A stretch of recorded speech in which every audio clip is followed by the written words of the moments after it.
सूरतुल वाक़िया, इस नाम में ही एक खास हैबत और यकीन है। मतलब वो वाक़या जो होकर रहेगा। ये कोई इम्कान नहीं, कोई पेशन गोई नहीं, बल्कि एक हतमी फैसला है, एक ऐसी हकीकत जिसका होना तय है। तो आइए इस गहरे समंदर में उतरते हैं।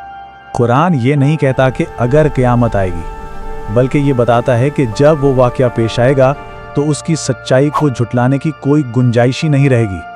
आज लोग इसका मजाक उड़ाते हैं, दलीलें मांगते हैं, लेकिन इस बयान के मुताबिक जब वो घड़ी आ जाएगी ना, तो सब ज़बानें गूंग हो जाएंगी। तो आइए सबसे पहले इस मंजर को समझते हैं जहां से बात शुरू होती है। ये सूरत हमें सीधा मक्का के उस मुआशरे में ले जाती है जहां ये पैगाम पहली बार गूंजा और जहां कायनात के इख्तिताम का आगाज बयान किया गया। जरा तसव्वुर करें, कुरैश के सरदार सीना तान कर चल रहे हैं। वो मक्का के ऊंचे मजबूत पहाड़ों को देखते और सोचते थे कि उन्हें कौन हिला सकता है।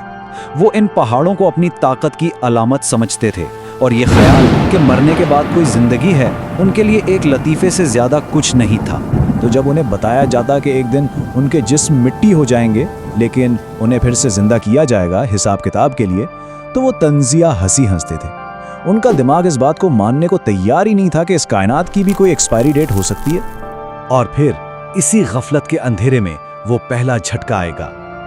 कुरान यहाँ एक बहुत ही खास लफ्ज इस्तेमाल करता है, रज्जा।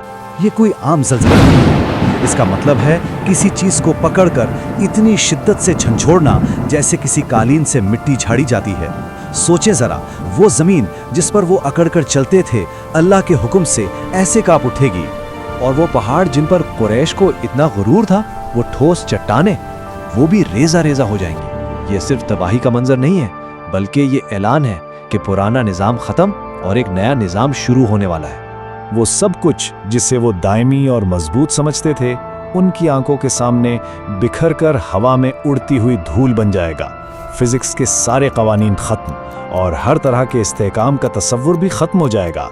अच्छा, जब ये पुरानी दुनिया पूरी तरह खत्म हो जाएगी तो फिर अगला मरहला शुरू होगा। अब तबाही के बाद एक नई तरतीब कायम होगी और एक बहुत बड़ी तकसीम होने वाली है। जरा इस इज्तिमा के पैमाने का तसव्वुर करें।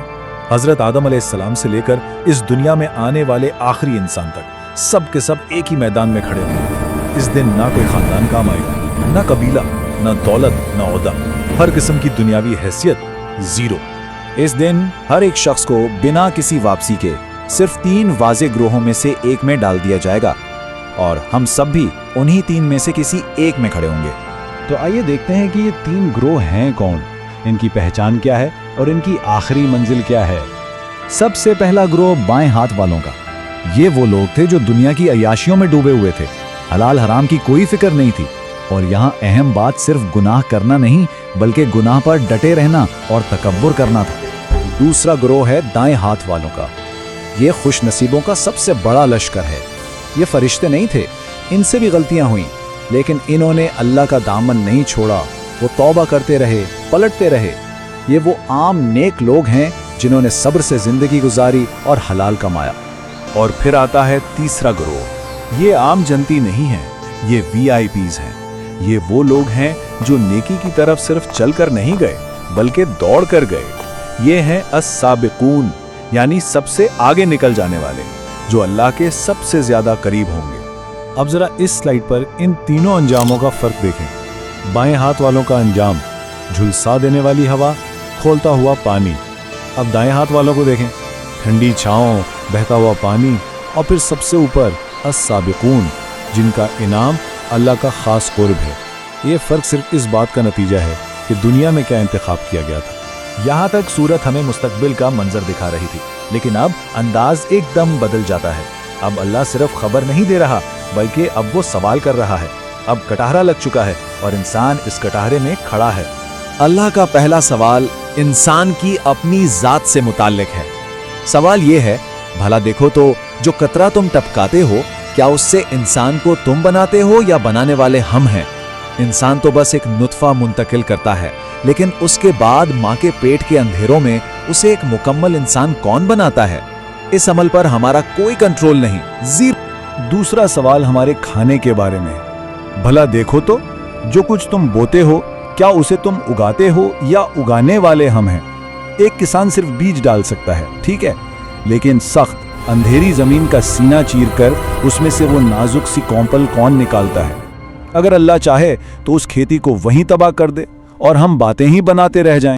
तीसरा सवाल जिंदगी की बुनियाद यानी पानी के बारे में है। भला देखो तो ये पानी जो तुम पीते हो, क्या ये बादलों से तुमने बरसाया है?